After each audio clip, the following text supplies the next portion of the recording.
Hello very good evening बच्चों। आप लोग कैसे हैं लोग? उम्मीद करते हैं कि आप लोग बहुत अच्छे होंगे, स्वस्थ भी होंगे और मज़े से पढ़ाई भी कर रहे होंगे।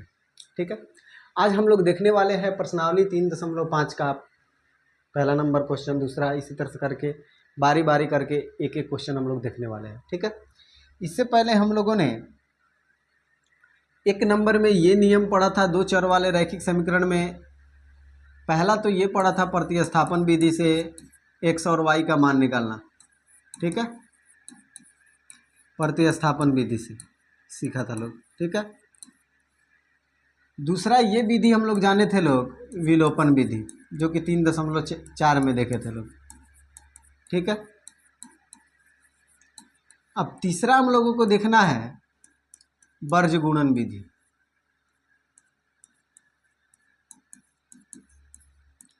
वर्ज गुणन विधि। ठीक है, वर्ज गुणन विधि का फॉर्मूला होता है, ठीक है, सबसे पहले हम लिखेंगे एक्स का फॉर्मूला। जैसे मान लीजिए एक दिया हुआ है a1x plus b1y plus c1 बराबर 0, और दूसरा दिया है a2x plus b2y plus c2 बराबर 0। ठीक है, अब इसमें बोला है x का मान निकालने के लिए, तो इसको ढक देंगे। ठीक है, और तब लिखेंगे b1 c2। b1 से c2 में क्या करेंगे, गुना करेंगे, b1 c2 minus b2 c1, और बटा में क्या हो जाएगा, a1 b2। a1 b2 यानी जब इधर से आएंगे उसको पहले लिखेंगे, a1 b2 minus a2 b1। ये बात समझ में आया? यानी x का जब भी मान हमको निकालना होगा तो इसको हम लोग ढक देंगे और लिखेंगे b1 c2, यानी पहले इधर से आएंगे उसको पहले लिखेंगे। ये ना कि नीचे से ऊपर जा रहे हैं तब इसको पहले लिखेंगे, नहीं, जब ऊपर से नीचे आ रहे हैं तो उसमें से क्या करना है, नीचे से ऊपर वाले में को घटाना है। तो b1 c2 minus b2 c1 घटा देना है, फिर बटा में लिखना है। अब c को भूल जाना है, a2 b1 minus a2 b1, यानी a1 b2 minus a2 b1। ये किसका लिए, तो x के लिए। किस विधि से, वर्ज गुणन विधि से। जैसे ही y में जाएंगे तो y वाले को भूल जाएंगे और लिखेंगे a1 c2, या फिर a1 जब c2 लिखेंगे तो इसमें एक माइनस कॉमन होता है, तो यहाँ पे हम क्या लिखेंगे, a1 c2, a1 सॉरी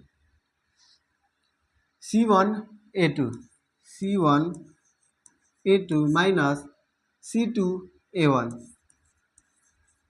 और जिस तरह से नीचे का है उसी तरह से लिखेंगे a1 b2 minus a2 b1। जिस तरह से नीचे वाला है दोनों वही सेम रहेगा, a1 b2 minus a2 b1, a1 b2 minus a2 b1 वही रहेगा। बस इसमें इसलिए उलटफेर हो जाएगा क्योंकि जब इस फार्मूला को हम लोग सिद्ध करते हैं, वो भी किसी क्लास में सिद्ध करके दिखा देंगे, जब उसमें सिद्ध करते हैं लोग, ठीक है ना, तो माइनस उसमें कॉमन हो जाता है। जो माइनस कॉमन होता है तो माइनस वाला प्लस में चला जाता है और प्लस वाला माइनस में चला जाता है। इसी फार्मूला पे हम रख कर एक्स वाई का मान निकाल सकते हैं। किस विधि से, तो वर्ज गुणन विधि से। ठीक है, चलिए हम लोग देखते हैं लोग, एक एक करके बारी बारी से क्वेश्चन देखते हैं लोग। पहला नंबर क्वेश्चन कर रहा है कि निम्न रैखिक समीकरणों के युग्मों में से किसका एक अद्वितीय हल है, किसका कोई हल नहीं है, या किसके अपरिमित रूप से अनेक हल है। तो हम लोगों ने पहले ही पढ़ा हुआ है, हम पहले पढ़ाए हुए हैं, ठीक है, कि a1 बटा a2 अगर बराबर नहीं होता है b1 बाई b2 के, तब क्या होगा, इसका अद्वितीय हल होगा। ये हम लोग पहले पढ़े हैं लोग, इसका अद्वितीय हल होगा। ये पहला हो गया। दूसरा ये पढ़े थे लोग कि a1 बाई a2 अगर बराबर है b1 बाई b2 के, ये भी बराबर है c1 बाई c2 के, तो इसका क्या होगा, अनेकों हल होगा। क्या होगा, अनेकों हल होंगे, ये भी हम लोग पढ़े थे लोग। और तीसरा नंबर ये फार्मूला हम लोग जाने थे लोग कि A1/A2 अगर इक्वल है B1/B2 के और ये बराबर नहीं है यानी इक्वल नहीं है C1/C2 के, तब इसका कोई हल नहीं होगा, तब इसका कोई हल नहीं है। ठीक है, ये हम लोग जाने थे।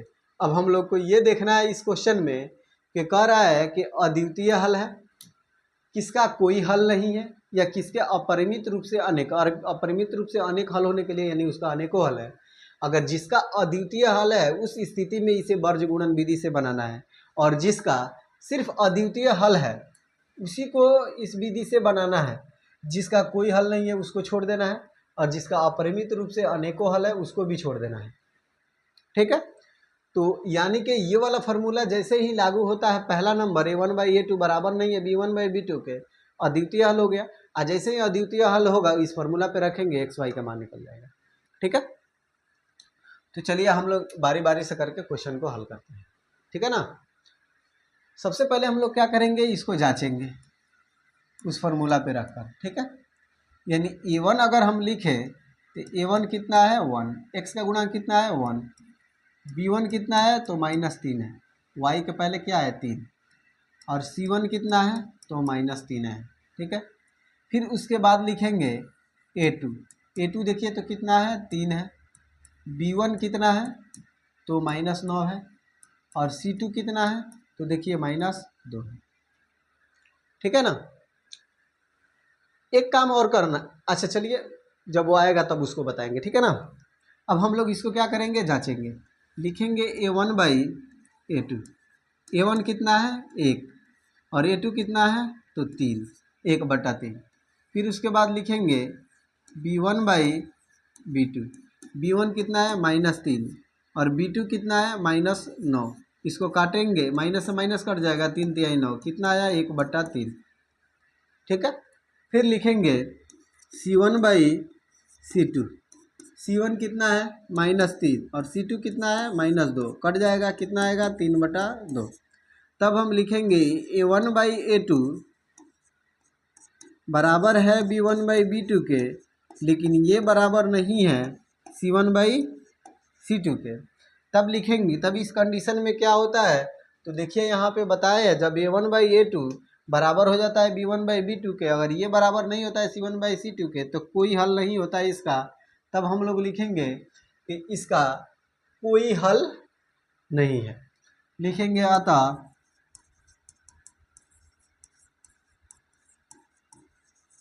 इस समीकरण का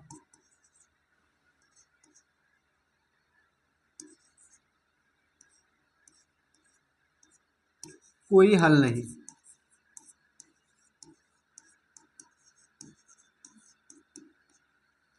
ठीक है, चलिए अगला क्वेश्चन, पहले आप लोग इसको नोट कर लीजिए। तो अगला क्वेश्चन हम लोग देखेंगे लोग, जब इसका कोई हल नहीं है तो वर्गगुणन विधि से तो हल करेंगे नहीं। ठीक है, चलिए 1 का 2 नंबर क्वेश्चन देखते हैं लोग। ठीक है, ये भी वही क्वेश्चन कर रहा है। सबसे पहले हम लोग क्या करेंगे, A1 A2 B1 B2 सब लिख लेंगे। A1 कितना है, यहाँ देखिए x के पहले क्या है 2, B1 कितना है, y के पहले क्या है 1, और C1 कितना है तो 5, A2 कितना है 3, B2 कितना है 2, और C2 कितना है तो 8 है। ठीक है, अब हम लोग लिखेंगे A1/A2, A1/A2, A1 कितना है 2, 2 बट्टा क्या हो गया 3। उसके बाद लिखेंगे B1/B2, 1/2। देखिए एक दूसरे के बराबर है नहीं है, तब लिखेंगे हम लोग A1/A2 बराबर नहीं है B1/B2 के, अतः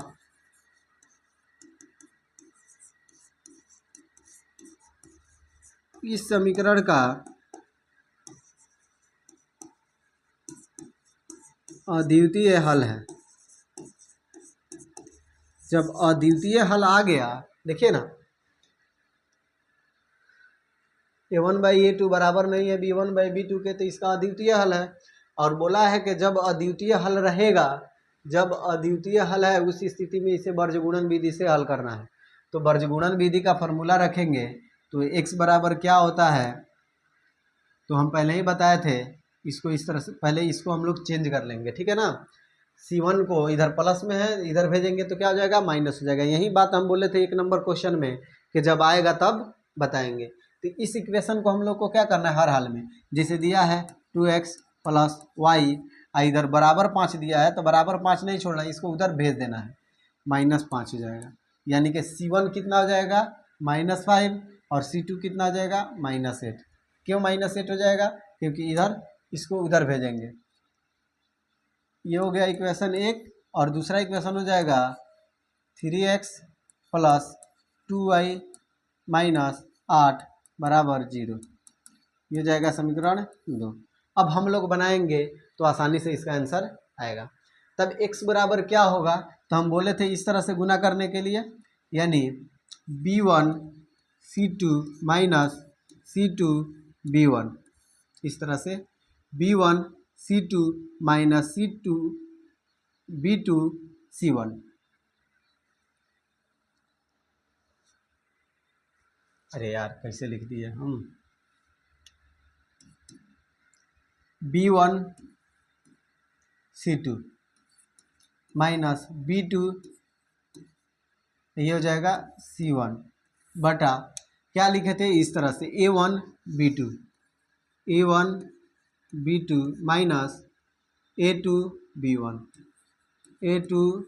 b1 ठीक है।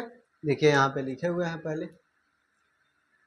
b1 c2 - b2 c1 बटा a1 b2 - a2 b1।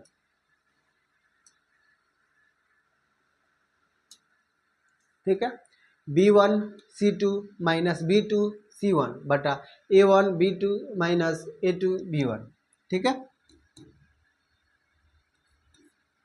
a1 b1 कितना है, तो b1 कितना है 1 गुने c2 कितना है -8 माइनस b2 कितना है 2 और c1 कितना है तो -5 और बटा में लिखेंगे तो a1 कितना है 2 गुने b2 कितना है 2 माइनस a2 कितना है a2 है 3 और गुने b1 कितना है b1 कितना है तो 1 है।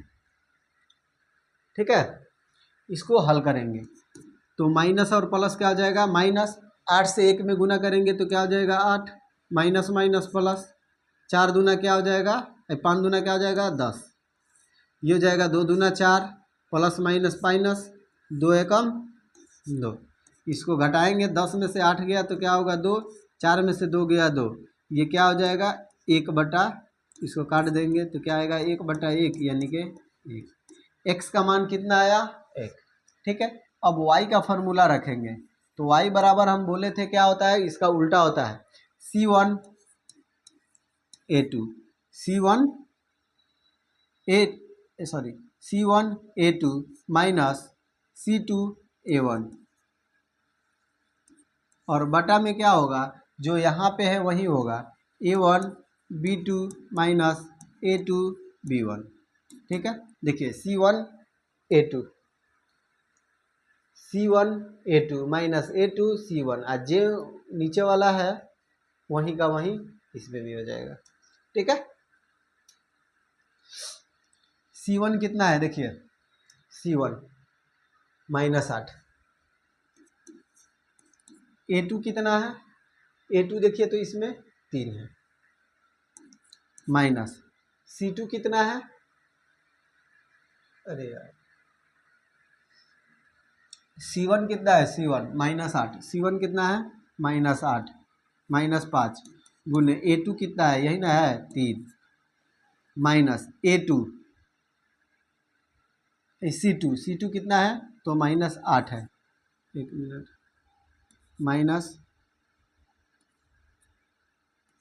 -8 और गुने a1 कितना है a1 कितना है तो 2 है। देखिए ना यहाँ पे पहले क्या बोला है c1 C1 कितना है -5, -5 लिख दिए गुना। फिर क्या है A2 कितना है 3, तो 3 लिख दिए, माइनस का माइनस। फिर C2 बोला है, C2 कितना है -8, -8 लिख दिए गुना। A1 कितना है 2, तो 2 लिख दिए। आज जो नीचे वाला है वहीं का वहीं रहेगा, 2 गुने 2 माइनस 2 गुने 1, ये हो जाएगा 5 तिहाई 15, ठीक है। माइनस माइनस प्लस, 8 दूना कितना हो जाएगा 16, और ये कितना होगा 2 दूना 4 माइनस 2 एकम 2, घटाएंगे तो 1 बटा कितना आएगा 2, यानी कि x का मान हमको कितना प्राप्त हुआ 1, और y का मान कितना आया 1 बटा 2। यही हम लोगों का वर्गगुणन विधि से एक्स वाई का मान निकला, यानी एक 2 चर वाले रैखिक समीकरण का मान निकला। समझ में आया? नोट कीजिए तो।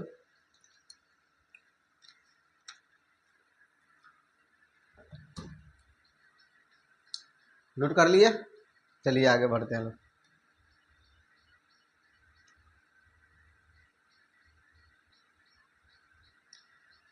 इसको भी वैसे ही हल करना है।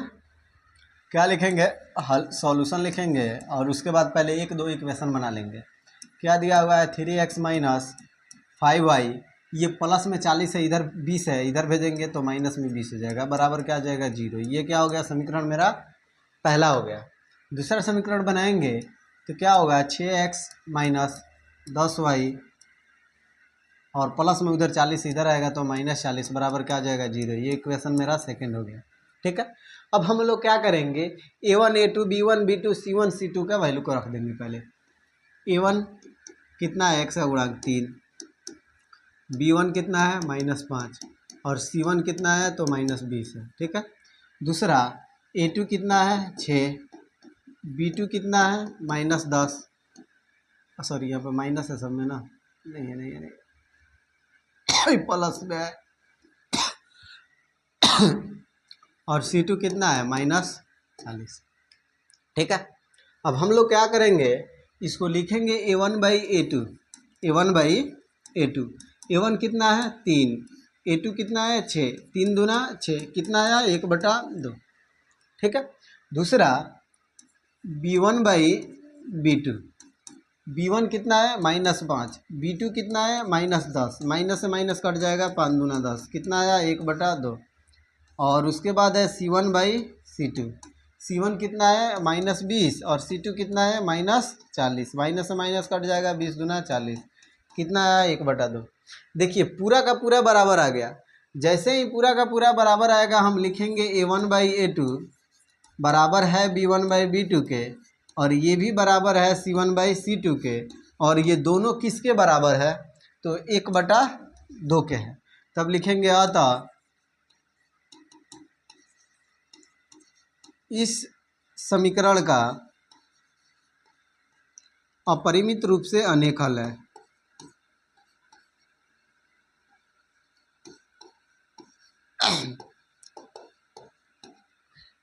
अनेक हल है, और जब अपरिमित रूप से अनेक हल होगा तो उसका हम लोग क्या करेंगे, वर्गगुणन विधि से हल नहीं करेंगे, ठीक है ना। तो इसका जब क्या होता है हम बताए हैं A1/A2 बराबर B1/B2 के, और वो भी बराबर होता है C1/C2 के, तो क्या होता है उसका अनेकों हल होता है और वो संपाती रेखाएं होती है, ठीक है। तो जब अनेकों हल होगा उसको वर्गगुणन विधि से हम लोग को हल नहीं करना है, ठीक है।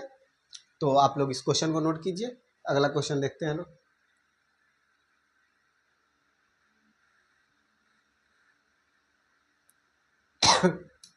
चलिए देखिए अगला क्वेश्चन। ये तो इक्वेशन सही है, इधर नहीं है, इसको इधर भेज दिया गया है, ठीक है ना। तो हम लोग लिखेंगे वहीं जो हमेशा लिखते हैं लोग, लिखेंगे हल और लिखेंगे A1 कितना है, देखिए 1 है, B1 कितना है 3 है, -3 है, और C1 कितना है तो -7 है। फिर उसके बाद लिखेंगे A2 कितना है 3, B2 कितना है -3, और C2 कितना है तो -15 है, ठीक है। अब हम लोग क्या लिखेंगे A1/A2 कितना होगा 1/3, और उसके बाद लिखेंगे B1/B2, ये कितना हो जाएगा -3 बटा -3, माइनस से माइनस कट जाएगा, 3 एकम 3 आया कितना 1। अब इसको लिखेंगे हम लोग A1/A2 बराबर है नहीं है B1/B2 के। तब क्या हो गया, इस समीकरण का अद्वितीय हल है, अतः इस समीकरण का अद्वितीय हल है। जब जिस समीकरण का अद्वितीय हल होगा उस स्थिति में क्या करना है, वर्गगुणन विधि का फॉर्मूला का प्रयोग करना है। तो वर्गगुणन का x बराबर क्या होता है, B1C2 minus C2 minus B2C1 बटा A1B2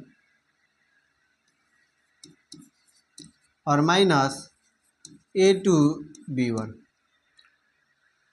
ठीक है, इस फार्मूला पे रखेंगे तो देखिए B1 कितना है, B1 यही ना है B1 -3 गुने C2 कितना है -15 माइनस B2 कितना है, B2 देखिए -3 और गुने C1 कितना है तो -7।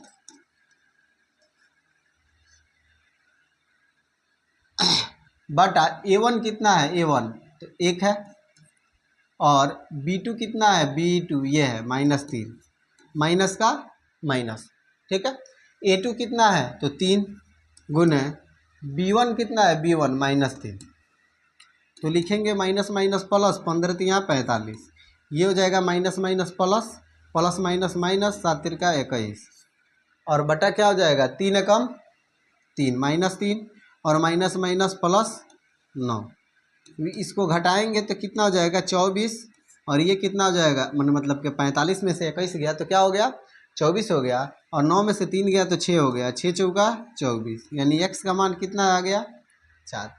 अब y का मान फार्मूला रखेंगे, ठीक है ना। तो y का फार्मूला क्या होता है, C1A2 माइनस C2A1 और ज्यों का त्यों नीचे वाला को लिख देते हैं A2A1B2 माइनस A2B1। C1 कितना है देखिए C1 -7 गुने A2 कितना है 3 माइनस C2 कितना है -15 गुने A1 कितना है A1 1 है और ये जिस तरह से है वैसे ही लिख देंगे 1 गुने -3 और -3 गुने -3 ये कितना हो जाएगा प्लस माइनस -21 और माइनस माइनस प्लस 15 और नीचे वाला कितना होगा तो -3 और प्लस 3 तिहाई 9। ठीक है, इसको जैसे घटाएंगे तो कितना हो जाएगा -6 और ये कितना हो जाएगा 6 कट जाएगा एक बार में आएगा कितना -1 यानी ये y का मान कितना हमको प्राप्त हुआ -1 और x का मान क्या आया हमको 4। ये हो गया वर्गगुणन विधि से आया।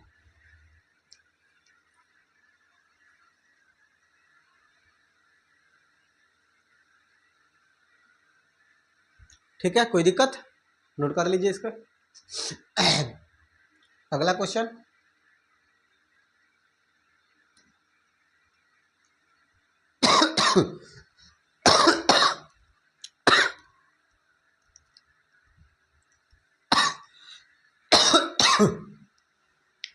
क्वेश्चन क्या कह रहा है ये देखना है हम लोग को।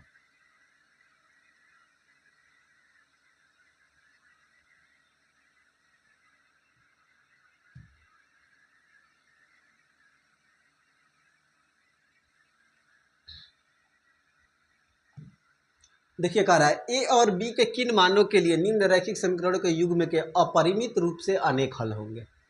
अपरिमित रूप से अनेक हल होने के लिए A1/A2 होता है बराबर B1/B2 होता है और वो भी बराबर क्या होता है C1/C2 के इक्वल होता है। ठीक है, सबसे पहले हम लोग लिखेंगे समीकरण 1 में A1 कितना है, A1 2 है, A1 कितना है 2 है, B1 कितना है 3 है और C1 कितना है 3 है। B2 कितना है A-B, C2 कितना है A- A+B और ये पूरा क्या है C2 है। ये C2 हो गया, B2 हो गया, और ये क्या हो गया, A2 हो गया। ठीक है, ये A1 है, B1 है, और ये क्या है, C1 है।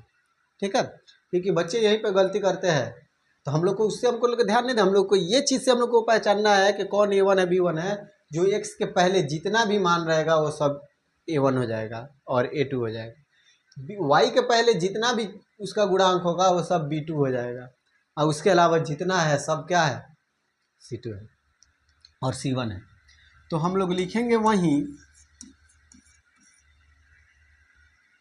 A1 बराबर कितना है, 2, A1 2,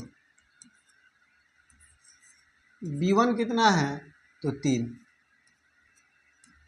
C1 कितना है, तो 7।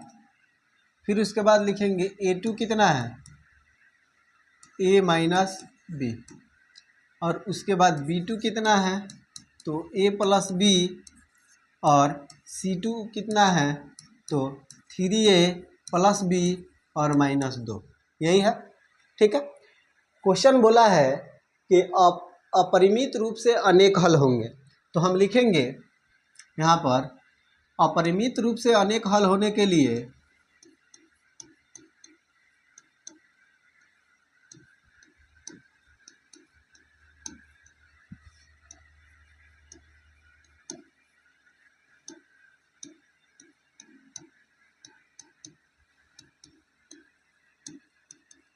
अपरिमित रूप से अनेक हल होने के लिए क्या होता है, A1/A2 बराबर होता है B1/B2 के, और ये किसके बराबर होता है, C1/C2।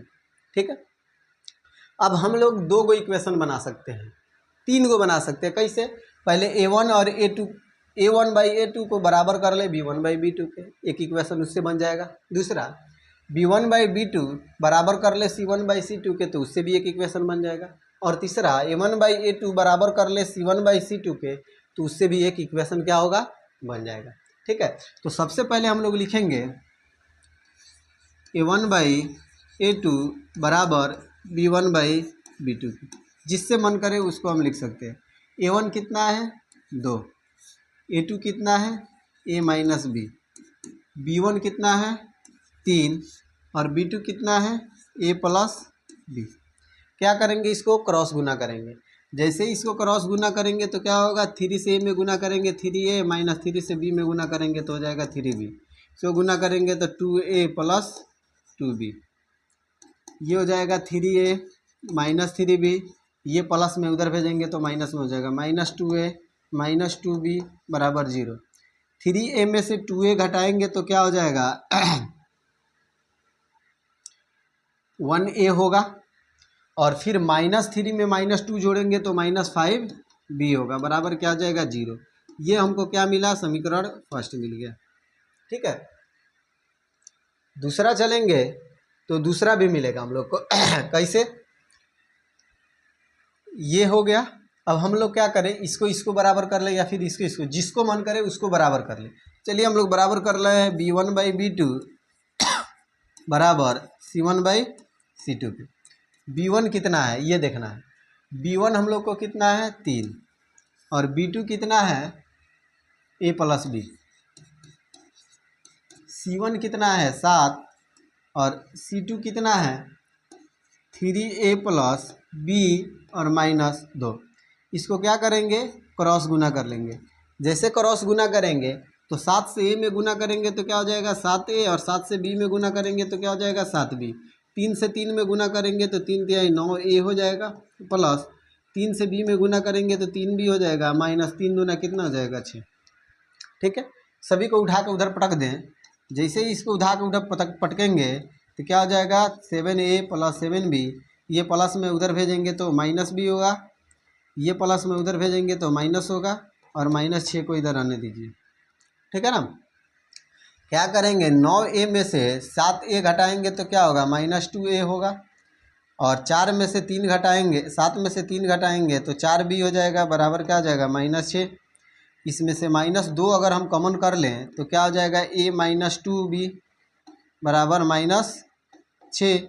माइनस से माइनस कट गया, 2 तिहाई 6, तब क्या हो गया, इसलिए A माइनस 2b बराबर क्या हो गया 3, और ये हो गया समीकरण 2। अब एक बात देखिए, इक्वेशन फर्स्ट भी हमको प्राप्त हो गया है a माइनस 5b बराबर 0, और समीकरण 2 भी मिल गया a माइनस 2b बराबर 3।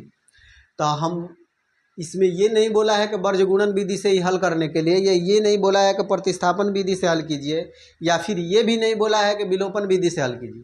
आप स्वतंत्र है, हम स्वतंत्र हैं, जिस विधि से मन करे उस विधि से हम लोग हल कर सकते हैं। ठीक है, तो चलिए हम लोग विलोपन विधि से ही हल करते हैं ताकि आसान रहेगा। तो देखिए इसमें ए का गुणांक समीकरण 1 में ए का गुणांक 1 है, और समीकरण बी में भी ए का गुणांक कितना है 1 है, और दोनों क्या है प्लस में है, तो क्या करेंगे घटा देंगे, यानी समीकरण 1 में से समीकरण 2 को क्या करेंगे हम घटा देंगे। ठीक है, तो लिखेंगे समीकरण 1 में से समीकरण 2 को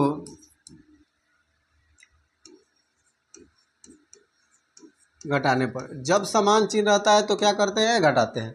वहाँ पे क्या है a माइनस 5b बराबर 0, a माइनस 5b बराबर 0, और दूसरा क्या है a माइनस 2b बराबर 3। ठीक है, क्या करेंगे इसको घटाना है तो माइनस, यहाँ भी होगा माइनस, यहाँ पे माइनस लिखेंगे तो ये माइनस और वो माइनस क्या हो जाएगा प्लस। ठीक है ना, ये तो कट जाएगा, a से a कट गया। ठीक है, 5b में से 2b घटाएंगे तो क्या होगा 3b होगा, और 2b से बड़ा क्या है 5b है, और 5b के पहले क्या है माइनस है तो माइनस रहेगा, और यहाँ भी होगा -3, माइनस से माइनस कट जाएगा, 3 कम 3, इसलिए b बराबर कितना हो जाएगा, एक बार में कटेगा ना तो 1, यानी b का मान कितना आया 1। अब b का मान समीकरण 1 में रखेंगे, यानी कि b का मान समीकरण 1 में रखने पर, जैसे ही b का मान समीकरण 1 में रखेंगे तो हमको किसका मान निकल जाएगा, a का a रहने दे, ये प्लस में है माइनस में इधर भेज देंगे तो प्लस हो जाएगा, a का a ये हो जाएगा 5 गुने b कितना आया है 1, तो इसलिए a बराबर कितना आ गया 5, और b बराबर कितना आया है 1। यही हो गया हम लोगों का आंसर। यही ना बोला था a और b का मान ज्ञात कीजिए, ए और बी के किन मानों के लिए निम्नलिखित समीकरणों के युग्म अपरिमित रूप से अनेक हल होंगे। तो जैसे ही ए के जगह पे हम 5 रखेंगे और बी के जगह पे 1 रखेंगे तो एक समीकरण बनेगा, और वो समीकरण क्या होगा अपरिमित रूप से अनेकों हल होगा। ठीक है, आप लोग इसको नोट करते रहिए, कीजिए तो नोट जल्दी।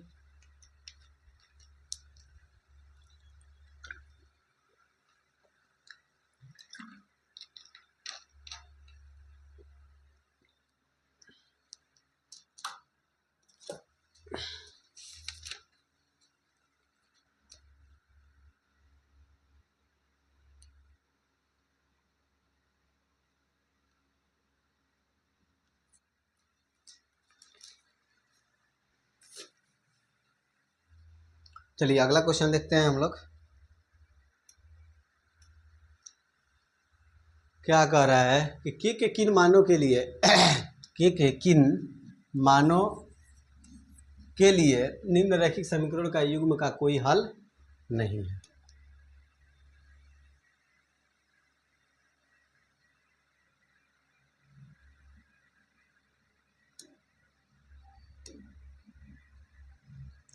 कोई हल नहीं है।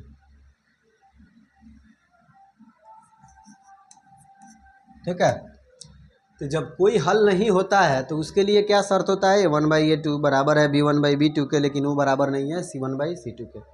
सबसे पहले हम लोग लिखेंगे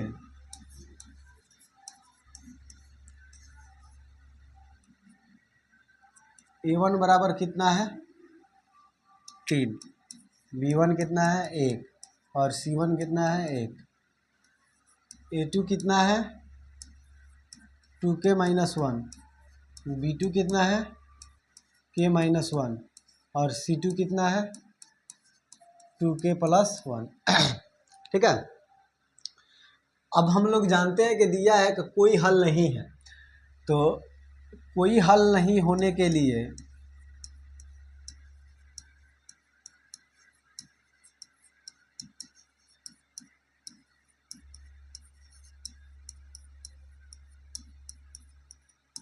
क्या होता है फॉर्मूला, A1/A2 ये बराबर हो जाता है B1/B2 के, और ये बराबर नहीं होता है C1/C2 के। लेकिन कह रहा है इसमें कहा कि के का मान निकालिए, तो जो प्लस वाला दो बार जो बराबर आ रहा है इसी को हम लोग क्या करेंगे, लेकर चलेंगे। लिखेंगे क्या, A1/A2 बराबर है B1/B2 के। A1 कितना है 3, B2 कितना है 2k-1, B1 कितना है 1 और B2 कितना है k-1। इसको क्या करेंगे, क्रॉस गुना करेंगे। 3 से k में गुना करेंगे तो क्या हो जाएगा 3k, और 3 से 1 में गुना करेंगे तो क्या हो जाएगा -3। 2 से k में गुना करेंगे तो क्या हो जाएगा 2k, और -1 से 1 में गुना करेंगे तो क्या होगा 1। अब क्या लिखेंगे 3k, और ये प्लस में इधर आएगा तो माइनस हो जाएगा 2k, ये -1, ये माइनस में 3 है, इधर आएगा तो +3 हो जाएगा। के बराबर क्या हो जाएगा 2, के बराबर क्या हो गया 2, यानी कि के का मान कितना आया 2। जहाँ जहाँ के है वहाँ वहाँ मान अगर हम 2 रखें, ठीक है ना, तो इस समीकरण का कोई हल नहीं होगा। इस समीकरण का जो युग्म है उस समीकरण का कोई हल नहीं होगा। ठीक है, लिखिए।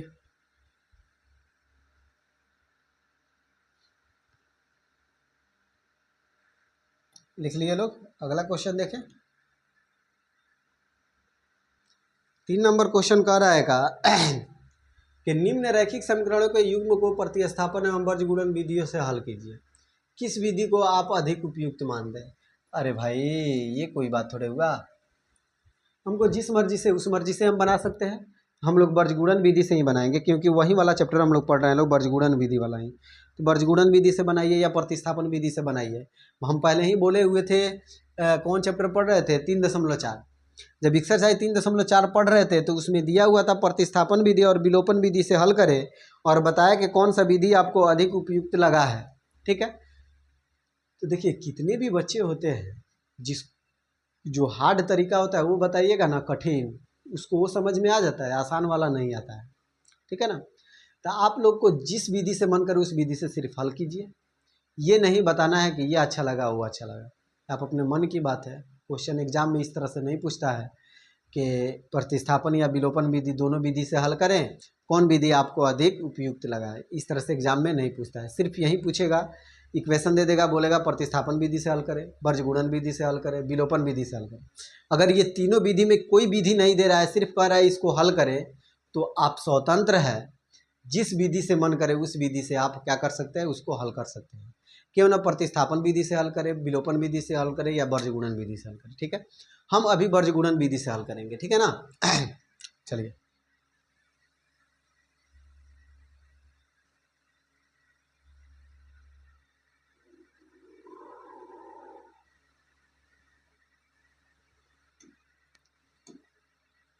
ठीक है, तो सबसे पहले इसका इक्वेशन हम लोग बना लें।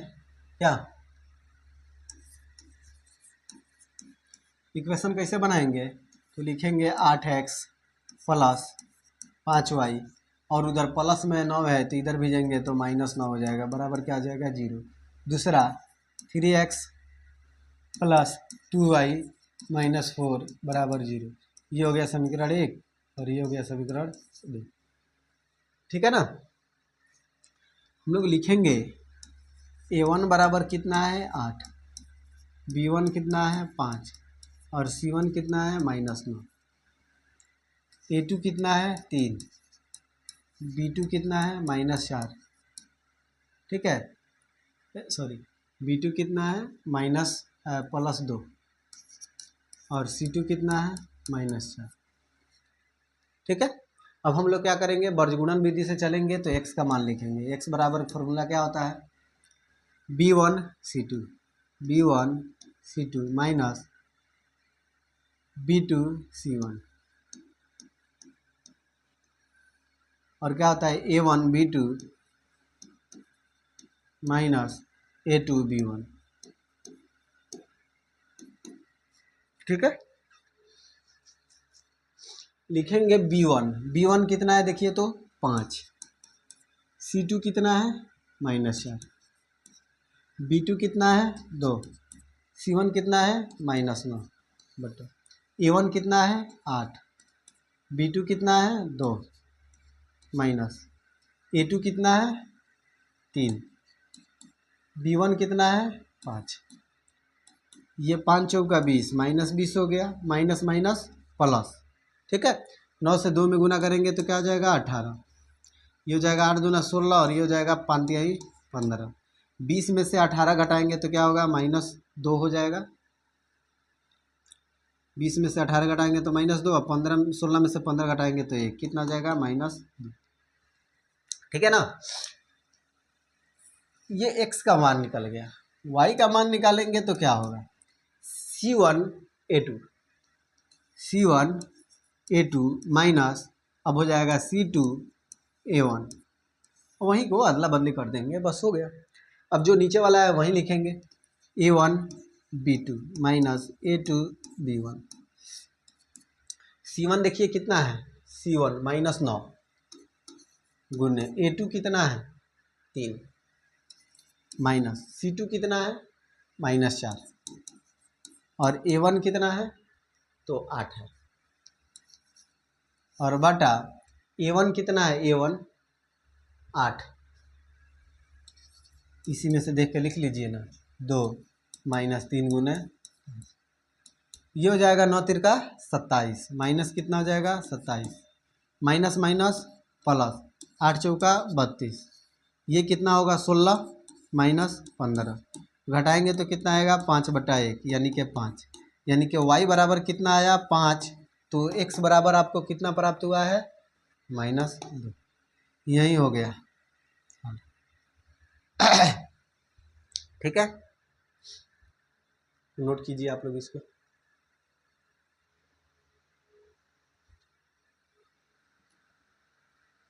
का निम्न समस्याओं में रैखिक समीकरणों के युग्म बनाइए। जो निम्न जो समस्या दिया गया है जैसे 1 नंबर में, इसका क्या करना है, एक रैखिक समीकरण बनाना है और उनके हल यदि अस्तित्व है तो ज्ञात करना है किसी बीजगणितीय विधि से।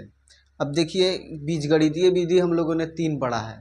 पहला पढ़ा थे हम लोग प्रतिस्थापन विधि, दूसरा विलोपन विधि, और इसी प्रश्नावली में हम लोग पढ़ते हुए आ रहे हैं लोग वर्गगुणन विधि। तो हम स्वतंत्र हैं, जिस विधि से मन करे उस विधि से हम इसको क्या कर सकते हैं, हल कर सकते हैं। ठीक है, चलिए सबसे पहले तो हम लोग को बीजगणितीय रूप में इसको रैखिक समीकरण के रूप में पहले क्या करना है, इसको व्यक्त करना है। ठीक है, क्या कह रहा है कि एक छात्रावास है, यानी कि एक हॉस्टल है और उस हॉस्टल में मासिक व्यय का एक भाग नियत है। मतलब 1 माह आप किराया दे रहे हैं तो उसका नियत है कि आप कितना किराया दे रहे हैं। ठीक है ना, लेकिन शेष इस पर निर्भर करता है कि छात्रा ने कितने दिन भोजन किया है। 1 महीना आप भोजन कर रहे हैं वो तो ठीक है, उसके अलावा आप जो भोजन कर रहे हैं तो आप पे निर्भर कर रहा है कि आप कितना दिन भोजन कर रहे हैं। जबकि विद्यार्थी ए है वो 20 दिन भोजन करता है, कितना दिन भोजन करता है 20 दिन, तो 1000 रुपया छात्रावास को क्या करना पड़ता है, खर्च करना पड़ता है, यानी देना पड़ता है। जबकि एक विद्यार्थी बी है जो 26 दिन भोजन करता है तो छात्रावास को 1180 रुपया वो देता है। ठीक है ना, तब कह रहा है नियत किराया यानी नियत व्यय और प्रतिदिन भोजन का मूल्य क्या करना है, ज्ञात कर देना है। ठीक है, तो चलिए इसको हम लोग सबसे पहले हल करते हैं लोग। ठीक है ना, हल करने से पहले हम लोग क्या करेंगे, पहले रैखिक समीकरण के युग्म बनाएंगे। ठीक है ना, चलिए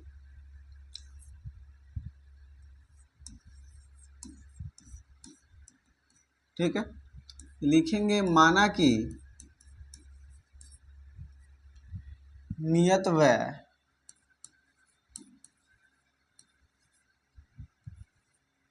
नियत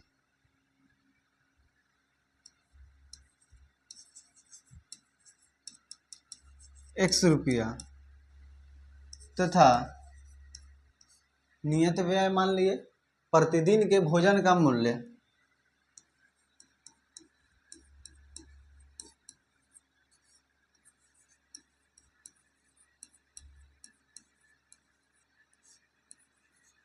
भोजन का मूल्य कितना रुपया है, वाई रुपया। प्रतिदिन जो भोजन कर रहा है उसका मूल्य कितना रुपया है, तो वाई रुपया है। तो लिखेंगे विद्यार्थी ए के लिए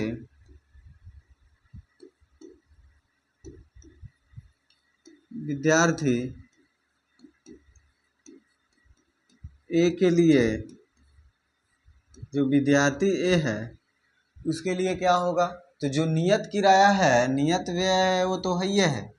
अतिरिक्त दिन का जो भोजन कर रहा है, कितना दिन कर रहा है, 20 दिन, तो क्या हो जाएगा 20 वाई।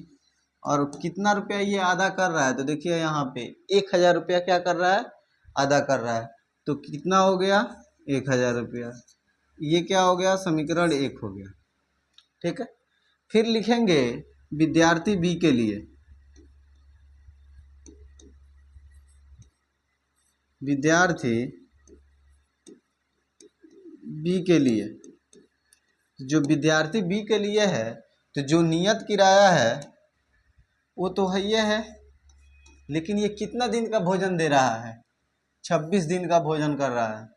तो क्या हो जाएगा 26 वाई। और कितना रुपया अदा कर रहा है, तो 1180 रुपया। ये हो गया इक्वेशन 2, यानी कि समीकरण 2। अब हम लोग स्वतंत्र है, जिस विधि से मन करे इस विधि से हल कर सकते हैं। तो चलिए क्यों ना विलोपन विधि से ही हम लोग इसको हल करें।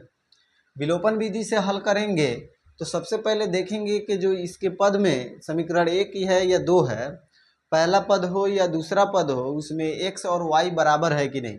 तो देखिए समीकरण पहला में x का गुणांक 1 है और समीकरण 2 में भी x का गुणांक क्या है, 1 है। और दोनों के पहले क्या है, प्लस है। तो जब चिन्ह समान रहता है तो क्या करते हैं, हम घटाते हैं। और जब असमान रहता है तो क्या कर देते हैं, समीकरण को जोड़ देते हैं। तो क्या है, चिन्ह असमान है तो क्या करेंगे, घटा देंगे। यानी लिखेंगे समीकरण 1 में से समीकरण 2 को घटाने पर समीकरण 1 कितना है, x प्लस 20y बराबर 1000। और समीकरण 2 कितना है, x प्लस 26y बराबर 1180 रुपया। माइनस माइनस माइनस ये तो कट जाएगा। ये 26 में से 20 गया तो कितना होगा, 6y होगा। और 20 से बड़ा क्या है, 26, और 26 के पहले क्या है, माइनस। तो यहाँ पे क्या लिखेंगे, माइनस। ये हो जाएगा बराबर। ये घटाएंगे तो 1180 में से 1000 घटाएंगे तो माइनस 180 हो जाएगा। माइनस से माइनस कट जाएगा और ये हो जाएगा 36 का 18, यानी 30 आया। यानी y बराबर कितना हमको प्राप्त हुआ, 30। यानी जो अतिरिक्त दिन का भोजन जो है, प्रतिदिन जो भोजन कर रहे हैं, प्रतिदिन भोजन y माने हैं, वो कितना रुपया है, 30 रुपया है। अब इसी y का मान हम क्या करेंगे, समीकरण 1 में रख देंगे। यानी y का मान समीकरण 1 में रखने पर, y का मान जब समीकरण 1 में रखेंगे तो वहां से हमको क्या मिलेगा, x का मान मिल जाएगा। x का x रहने दे, ये क्या हो जाएगा 1000 और माइनस ये कितना है 20y, प्लस में 20y है इधर भेज दिए, क्या हो गया माइनस 20y हो गया।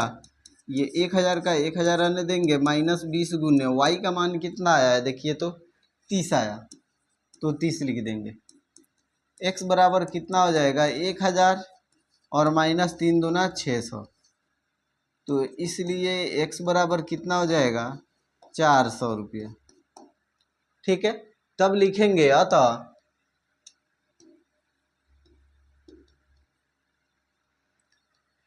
नियत व्यय, नियत व्यय क्या माने हैं,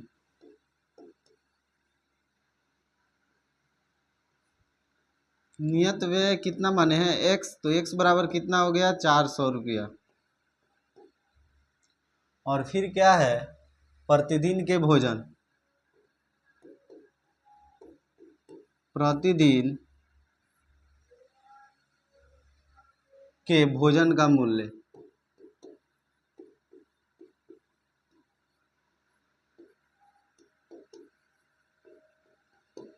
कितना है वाई रुपया, और वाई को क्या माने हैं 30 रुपये। वाई कितना आया है 30 रुपये। यही हम लोगों का क्या हो गया आंसर हो गया। ठीक है बाबू, चलिए नोट कीजिए आप लोग।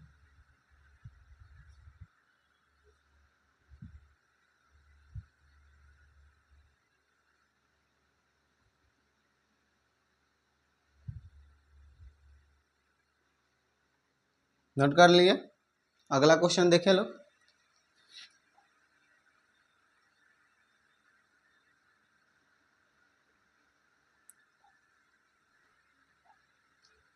कि निम्न समस्याओं में रैखिक समीकरणों के युग्म बनाइए और उनके हल यदि अस्तित्व है तो किसी भी बीजगणितीय विधि से ज्ञात कीजिए। ठीक है, सबसे पहले देखेंगे कि ये क्या बोल रहा है कि एक भिन्न 1/3 हो जाता है जब उसके अंश से 1 घटाया जाता है।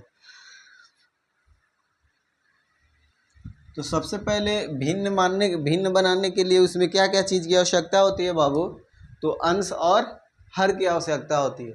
तो सबसे पहले हम अंश और हर को क्या करेंगे मानेंगे, ठीक है ना।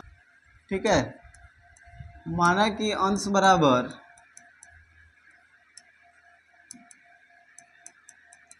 x तथा हर बराबर क्या हो गया y। तो भिन्न हमको क्या प्राप्त होगा, तो भिन्न बराबर होता है अंश बटा हर, यानी x बटा क्या हो गया y। ये क्या प्राप्त हो गया हमको, भिन्न प्राप्त हो गया। ठीक है, हम चलेंगे प्रश्न से, और प्रश्न क्या बोला है कि जो अंश बटा हर है उसको रहने दे। ठीक है, जब अंश में एक घटा रहे हैं, जब अंश में से एक घटा रहे हैं तो भिन्न कितना हो जा रहा है 1/3 प्राप्त हो रहा है। अब क्या करें, इसको गुना कर दें। 3 से x में गुना करेंगे तो 3x, 3 से 1 में गुना करेंगे तो -3 बराबर क्या हो जाएगा y। तो इसलिए हो जाएगा 3x - y बराबर 3। ये क्या हो गया समीकरण 1 हो गया। ठीक है, फिर चलेंगे और लिखेंगे पुनः भिन्न जो है उस भिन्न को तो हम लिखेंगे ही लिखेंगे। क्या बोला है कि हर में 8 जोड़ रहे हैं, हर कौन है y है, और y में 8 जोड़ रहे हैं, यानी कि अंश को हमको छोड़ देना है। तो कितना भिन्न हमको प्राप्त हो जा रहा है 1/4। तो लिखेंगे क्या 1/4। क्या करेंगे इसको बाबू क्रॉस गुना कर लेंगे। 4 से x में गुना करेंगे तो क्या हो जाएगा 4x, और ये गुना करेंगे तो y + 8 हो जाएगा। तो इसलिए हो जाएगा 4x - y बराबर 8। ये हो गया समीकरण 2। अब देखिए हम क्या करेंगे, अगर विलोपन विधि से इसको हल करना है तो कोई भी चर हो x हो या y हो उसको हम क्या करते हैं सबसे पहले इक्वल करते हैं, यानी कि बराबर करते हैं। तो यहाँ पे देखिए तो समीकरण 1 में जाएंगे तो y 1y है, और समीकरण 2 में जाएंगे तब भी 1y है। ठीक है ना, y के पहले माइनस है, इसमें भी y के पहले माइनस है, यानी समान चिन्ह है। तो जब समान चिन्ह होता है तो क्या करते हैं जोड़ देते हैं, तो लिखें घटाते हैं, और असमान चिन्ह होता है तो क्या करते हैं जोड़ते हैं। तो लिखेंगे समीकरण 1 में से 2 को घटाने पर, यानी समीकरण 1 में से समीकरण 2 को घटाने पर समीकरण 1 कितना आया है देखिए तो 3x - y बराबर 3। ठीक है, दूसरा समीकरण क्या आया है 4x - y बराबर 8। इसको घटा देंगे तो माइनस, यहाँ माइनस लिखेंगे तो माइनस माइनस क्या हो जाएगा बाबू प्लस हो जाएगा, और ये क्या होगा माइनस होगा। अब ये तो y से y कट जाएगा, इसको घटाएंगे तो 4x में से 3x जाएगा तो -x बचेगा, और ये हो जाएगा -5। माइनस से माइनस कट जाएगा तो इसलिए x बराबर कितना आया 5। अब x का मान 5 आ गया। अब x का मान समीकरण 1 में रख देंगे। x का मान समीकरण 1 में रखने पर, जब x का मान समीकरण 1 में रखेंगे तो हमको किसका मान प्राप्त होगा y का। तो हम लिखेंगे 3x - 3 बराबर y। ये हो जाएगा 3 × 5 -3 बराबर वाई, ये क्या हो जाएगा 15, और 15 माइनस 3 बराबर क्या होगा वाई, तो इसलिए वाई बराबर क्या हो जाएगा 12, और एक्स बराबर कितना आया है 5। ये हो गया। तब हम लिखेंगे क्या भिन्न, और भिन्न बराबर क्या होता है अंश बटा हर। अंश कितना है तो 5 है, हर कितना है तो 12 है। यही आंसर हो गया 5/12। ठीक है, किसी को कोई दिक्कत? इसमें कोई दिक्कत नहीं है। सबसे पहले इस तरह से क्वेश्चन देगा तो हम क्या करेंगे, सबसे पहले मान लेंगे कि माना कि अंश इतना है और हर इतना है, यानी एक्स वाई में मान लेंगे उसको। जिस तरह से क्वेश्चन बोला है उसी तरह से उसको करते चलेंगे। बोलेगा घटाने के लिए तो घटाएंगे, जोड़ने के लिए बोलेगा जोड़ेंगे, क्रॉस गुना करेंगे समीकरण 1 मिल जाएगा। फिर दूसरे स्टेप में जाएंगे, फिर उसी तरह से करेंगे, क्रॉस गुना करेंगे, समीकरण 2 मिल जाएगा। और उसके बाद प्रतिस्थापन विधि हो या विलोपन विधि हो या वर्ज गुणन विधि हो, जिस विधि से आपको हल करना है उससे आप हल कर सकते हैं। एक्स वाई का मान निकलेगा, जैसे ही एक्स वाई का मान निकलेगा तो भिन्न बराबर हम जानते हैं कि क्या होता है अंश बटा हर। तो एक्स क्या है अंश है, वाई क्या है हर माने हैं, तो उतना कर देंगे, हो गया बराबर, भिन्न प्राप्त हो गया। ठीक है, नोट कीजिए इसको।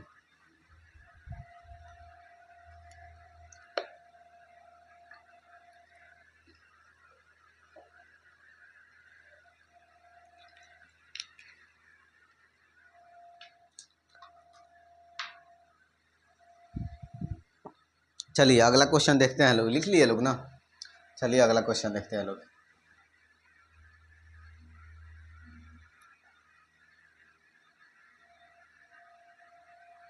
अगला क्वेश्चन, यश ने एक टेस्ट में 40 अंक प्राप्त करते हैं। यश नाम का एक लड़का है, यश नाम का क्या है एक लड़का है, वो एक टेस्ट दे रहा है और उस टेस्ट में उसको कितना अंक अर्जित हो रहा है 40 अंक अर्जित हो रहा है। यदि जब वो सही उत्तर दे रहा है तो 3 अंक उसको मिल रहा है, और गलत उत्तर दे रहा है तो 1 अंक की क्या हो जा रही है कटौती हो जा रही है।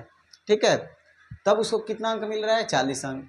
यदि उसे सही उत्तर मिल रहा है तो 4 अंक मिल रहे हैं, और फिर अशुद्ध उत्तर दे रहा है तो 2 अंकों की क्या हो जा रही है कटौती हो जा रही है, तब उसको कितना मिल रहा है अंक तो 50 अंक मिल रहा है। किसको, यश नाम का एक लड़का है उसको। तो टेस्ट में कितने प्रश्न थे ये बताना है हम लोग को। ठीक है, चलिए इसको पहले हल करते हैं लोग, और बीजगणितीय रूप में पहले व्यक्त करें, यानी रैखिक समीकरण पहले बनाएं। माना कि, ठीक है, माना कि सही उत्तरों की संख्या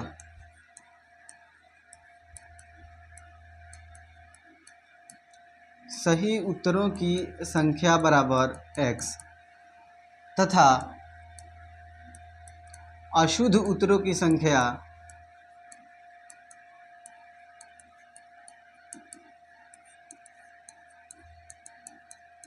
y। ठीक है, यानी जो सही उत्तर दिया है उसका भी संख्या हम प्राप्त कर लेंगे, और जो अशुद्ध दिया है उसको भी प्राप्त कर लिए। प्रश्न से चल रहे हैं तो क्या कह रहा है कि देखिए, जब 3 अंक हमको मिल रहा है तो 3 से x में गुना करेंगे तो क्या हो जाएगा 3x। ठीक है, एक अंक क्या किया जा रहा है काट लिया जा रहा है, तो 1 से y में गुना करेंगे तो 1y, तब ना हमको मिल रहा है कितना 40 अंक। कहने का मतलब जब हम सही एग्जाम देने गए, ठीक है, अब बोलता है लोग कि उसमें निगेटिव मार्क है। जैसे जानते हैं कोई एसएससी वगैरह पेपर देने तो उसमें निगेटिव मार्क रहता है, रेलवे का एग्जाम देने जाइएगा तो उसमें निगेटिव मार्क्स रहता है। तो सुने होंगे आप लोग भली बात इस बात को। तो वहाँ पे जब हम लोग एक क्वेश्चन को हल किए, 2 क्वेश्चन हल किए, तीसरा हल किए, चौथा हल किए, मान लीजिए हम 4 क्वेश्चन हल किए, चारों मेरा सही हो गया, ठीक है, तो 4 अंक मिल गया। जैसे ही 5वां अंक बनाएंगे, अगर वो 5 नंबर क्वेश्चन हम गलत बना दिए तो ये जो 4 सही हुआ इसमें से 1 नंबर क्या किया जाता है काट दिया जाता है। तो अब हमको कितना प्राप्त हुआ 3 अंक प्राप्त हुआ। ठीक है, तो वहीं ना 5 में से जब 1 घटाए तब जाके हमको इतना अंक मिला कि नहीं मिला। उसी तरह से ये करना है कि 3 गो अंक हम क्या कर रहे हैं, 3 अंक हमको प्राप्त हो रहा है कब, जब 3 गो क्वेश्चन सही बना रहे हैं। तो 3 से 1 में गुना किए हो गया, 1 गलत हो जा रहा है तो 1 क्या किए उसमें से घटा दिए, तब ना हमको जाके मिला है 40 अंक। यानी जो गलत हम आंसर दिए है वो सही में से गलत घट गया है, तब ना जाके हमको 40 अंक प्राप्त हुआ है। तो ये हो गया समीकरण पहला। फिर लिखेंगे पुनः जब क्या कह रहा है 4 अंक मिलते हैं तो 4 से x में गुना करेंगे तो 4x माइनस 2y बराबर कितना है 50। अब हम क्या करेंगे इसमें से 2 को कॉमन कर लेंगे। जैसे ही 2 कॉमन करेंगे तो यहाँ पे होगा 2x माइनस वाई बराबर कितना हो जाएगा 50, और 2 से इसको काटेंगे तो कितना हो जाएगा 25। तो इसलिए 2x माइनस वाई बराबर कितना हो गया 25। ये क्या हो गया समीकरण 2 हो गया। अब हम क्या करेंगे समीकरण 1 में से समीकरण 2 को क्या कर लेंगे बाबू घटा लेंगे। ठीक है, अब लिखेंगे समीकरण 1 में से 2 को घटाने पर, क्यों घटाएंगे क्योंकि समान चिन्ह है, दोनों में माइनस है। समीकरण 1 में से समीकरण 2 को घटाने पर, जैसे ही समीकरण 1 में से 2 को घटाएंगे तो किसी न किसी का मान हमको पता हो जाएगा। दूसरा क्या है 2x माइनस वाई बराबर कितना है 25। इसको घटाएं तो यहाँ माइनस हो जाएगा, ये माइनस माइनस क्या हो जाएगा बाबू प्लस हो जाएगा, और यहाँ भी क्या हो जाएगा माइनस हो जाएगा। y से y कट जाएगा, 3x में से 2x घटाएंगे तो x होगा, और 40 में से 25 घटाएंगे तो कितना हो जाएगा 15 हो जाएगा। यानी x का जो मान है वो हमको प्राप्त हो गया कितना 15। यानी सही उत्तरों की संख्या हमने कितना दिया है 15। यानी यश नाम का जो लड़का है वो सही उत्तर कितना बनाया है 15 बनाया है। फिर लिखेंगे x का मान समीकरण 1 में रखने पर, समीकरण 1 कितना है तो 3x माइनस वाई बराबर कितना है 40। 3 गुने 15 माइनस वाई बराबर कितना हो जाएगा 40। ठीक है, 3x माइनस वाई बराबर कितना हो गया 40, माइनस वाई बराबर कितना हो गया 40। आइए 15 कितना हुआ 45, और 45 किस में है प्लस में है, तो जब बराबर के इधर भेजेंगे तो क्या हो जाएगा माइनस में हो जाएगा। तो माइनस वाई बराबर -5 होगा, माइनस से माइनस कट जाएगा, तो इसलिए y बराबर कितना हो जाएगा 5, और x बराबर कितना हमको प्राप्त हुआ है 15। यही हम लोग का आंसर हो गया। यानी कि सही उत्तरों की संख्या कितना मिला 15, और असिद्ध उत्तरों की संख्या कितना मिला है 5। तो लिखेंगे टेस्ट में कुल प्रश्न, अतः टेस्ट में कुल प्रश्नों की संख्या बराबर क्या हो जाएगा x प्लस वाई। x कितना आया है 15, y कितना आया है 5, दोनों मिला के कितना हो गया 20। यानी कुल प्रश्नों की संख्या कितना है तो 20 है। ठीक है, नोट कीजिए।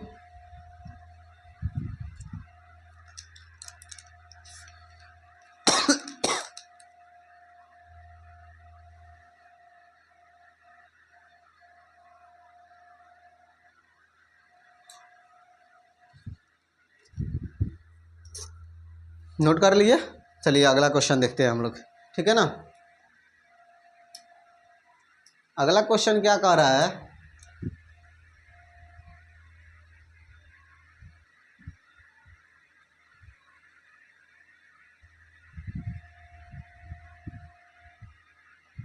अगला क्वेश्चन कह रहा है कि एक राजमार्ग पर 2 स्थान ए और बी है। एक रास्ता हो गया और उसी रास्ते पे दो स्थान ए है और बी है। 100 किलोमीटर की दूरी पर ए और बी क्या है खड़ा है। ठीक है ना, एक कार ए से तथा दूसरी कार बी से, एक कार ए से तथा दूसरी कार बी से एक ही समय चलना प्रारंभ करती है।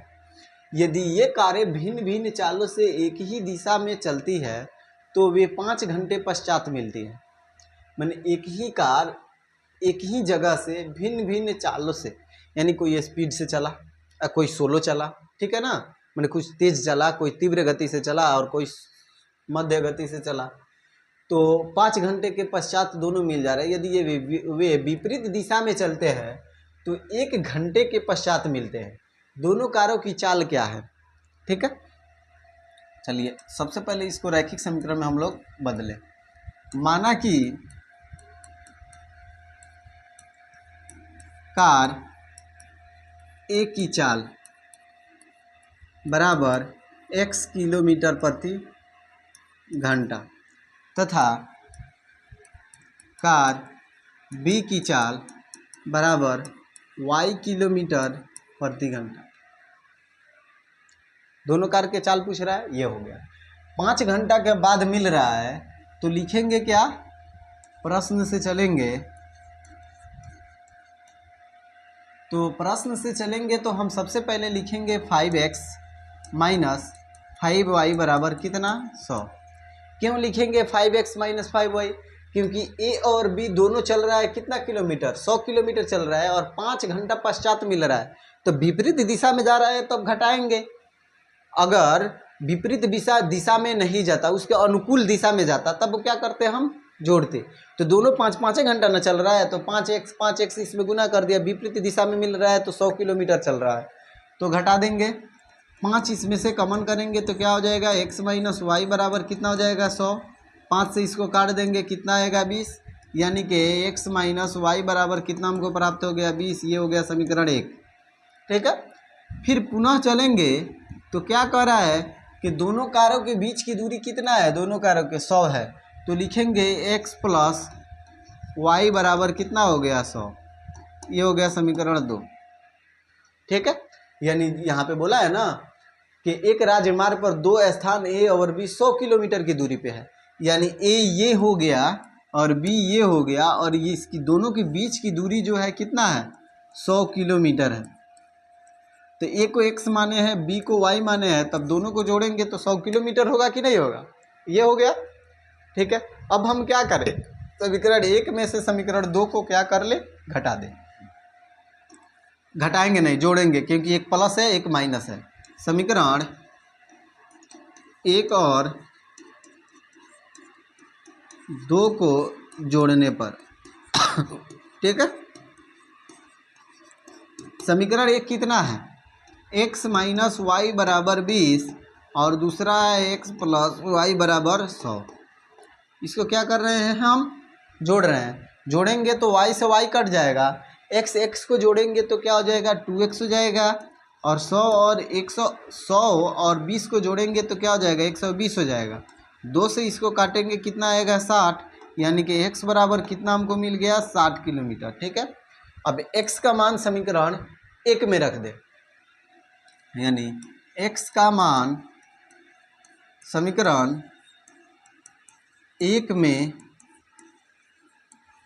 रखने पर समीकरण 1 कितना है, तो x माइनस वाई बराबर कितना है 20, x कितना है 60, 60 माइनस वाई बराबर कितना हो गया 20, माइनस वाई बराबर कितना हो जाएगा 20, प्लस में 60 है, इधर भेजेंगे तो क्या हो जाएगा माइनस 60 हो जाएगा।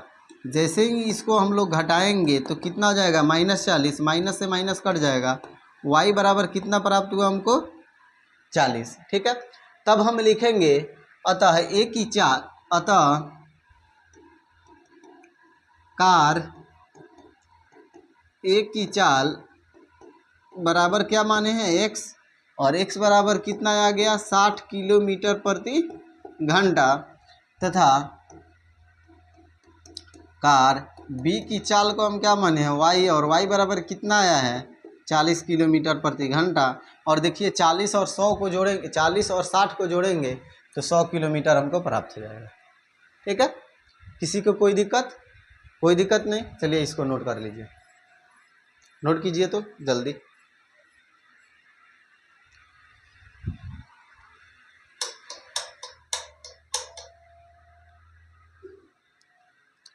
अगला क्वेश्चन देखें हम लोग, लास्ट है।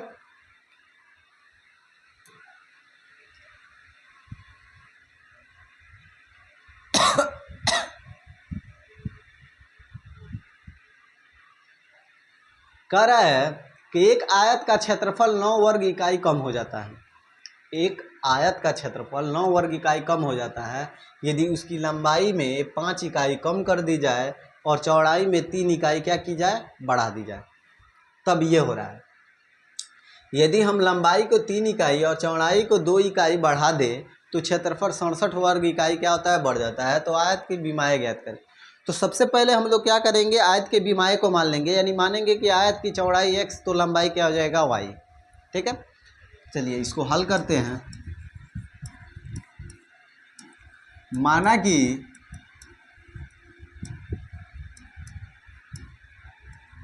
आयत का चौड़ाई बराबर x क्या दिया है, वर्ग इकाई, इकाई दिया है तो इकाई मानेंगे, तथा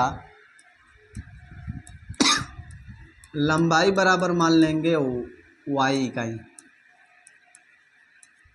ठीक है, अब ये जो आयत दिया इसका क्षेत्रफल निकाल लें।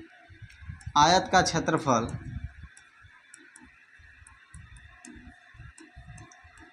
क्या होता है, लंबाई गुने चौड़ाई होता है ना।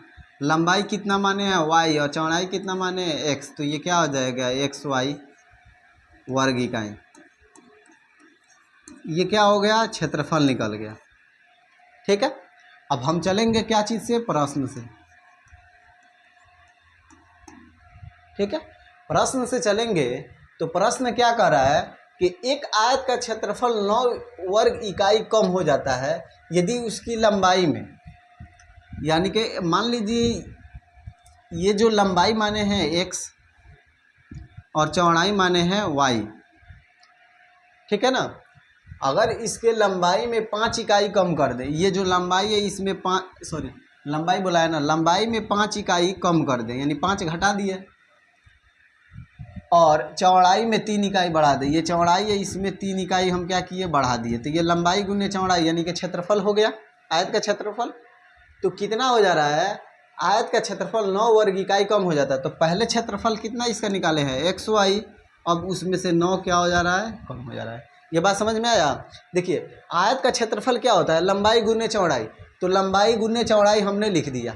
ठीक, कह रहा है कि जो उसका क्षेत्रफल आप यहाँ पे निकाले हुए हैं, ये निकाले हुए हैं, इसमें से 9 वर्ग इकाई कम हो जाता है। कब कम हो जाता है, यदि उसके लंबाई में 5 कम कर दे, ये लंबाई है इसमें से 5 कम कर दिए और उसके चौड़ाई में 3 क्या कर दे, बढ़ा दिए, तब इतना हो जाता है। ठीक है, इसको गुना करें, x से y में गुना करेंगे तो क्या हो जाएगा xy, और x से 5 में गुना करेंगे तो हो जाएगा -5x।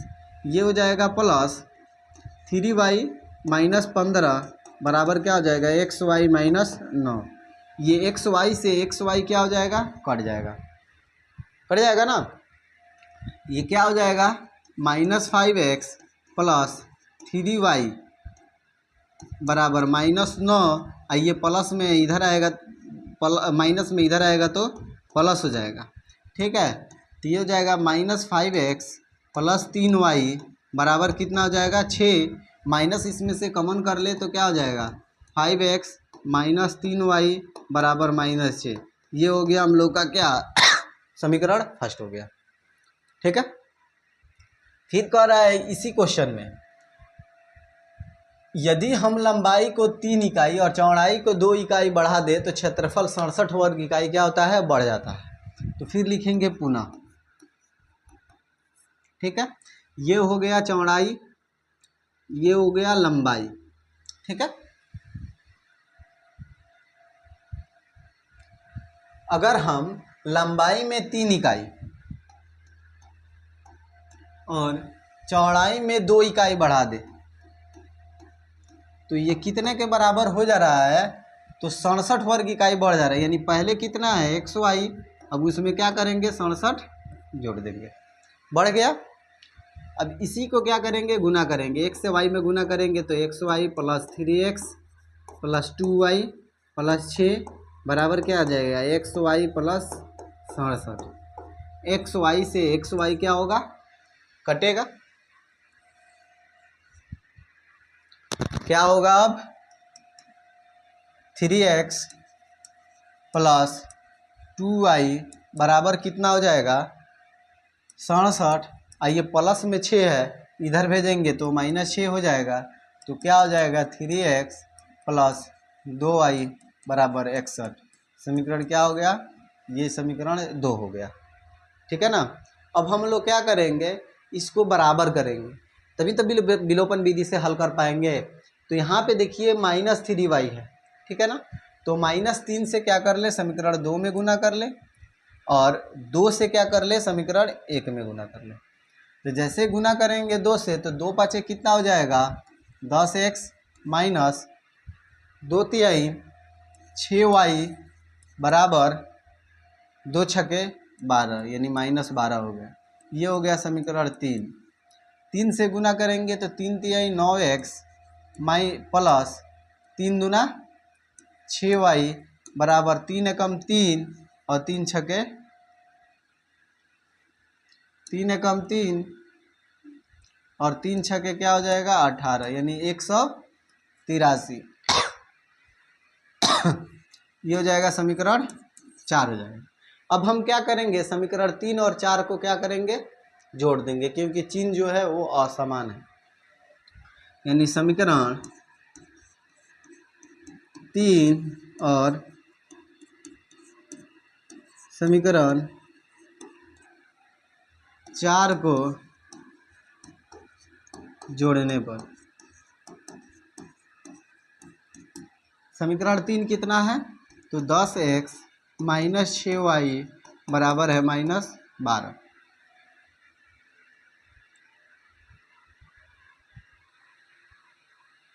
दूसरा समीकरण कितना है, 9x प्लस 6y बराबर कितना है 183।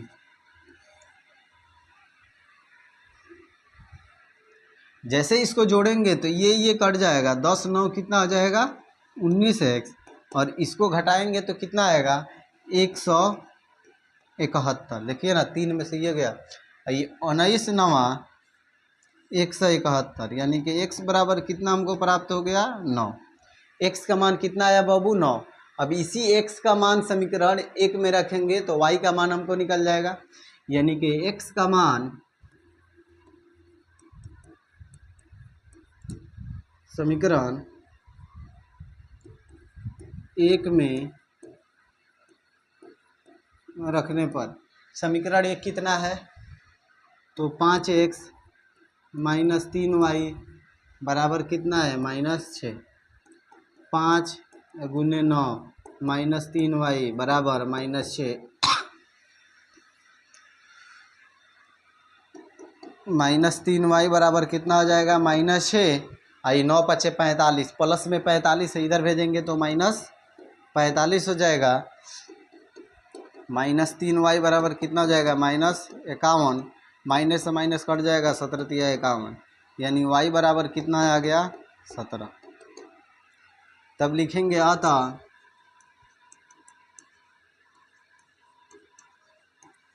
आयत की चौड़ाई बराबर क्या माने हैं x, और x बराबर कितना हमको प्राप्त हुआ है 9 इकाई, तथा आयत का लंबाई क्या माने हैं y, और y बराबर कितना आया है 17 इकाई। यही हम लोग का क्या हो गया, आंसर हो गया। ठीक है, चलिए इसको नोट कर लीजिए।